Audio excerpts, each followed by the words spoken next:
ప్రార్థన ద్వారా అనేక విజయాలు పొందుకోగలుగుతాం. వ్యక్తిగత జీవితంలో ప్రార్థన ఎంతో అవసరం. వ్యక్తిగత ప్రార్థన ద్వారా వ్యక్తిగత సమస్యలు, రోగాలు మరియు కష్టాలు, బాధల నుండి విడుదల పొందుకోగలుగుతాం. సంఘము చేసే ప్రార్థన సంఘంలో ప్రేమను, ఐక్యతను, సంఘ క్షేమాభివృద్ధి కలుగుతుంది. దేవుని కృపను పొందుకునేందుకు సహాయపడుతుంది. ఆత్మల రక్షణ కొరకు చేసే ప్రార్థన ద్వారా అనేకులు మనసులు మార్చబడతాయి, దేవుని వైపు తిరుగుతారు మరియు ఆ రక్షణ పొందుకుంటారు.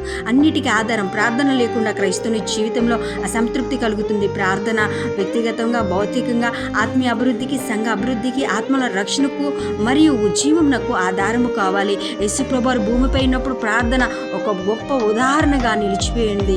దావీదు తన కష్ట సమయంలో దేవుని ప్రార్థించిన వారు దేవుడు అతని ప్రార్థనలకు సమాధానం ఇచ్చాడు. ఏలియా ప్రవక్త తన ప్రజల కోసం ప్రార్థించాడు, మరి దేవుడు అతని ప్రార్థనలకు జవాబిచ్చాడు.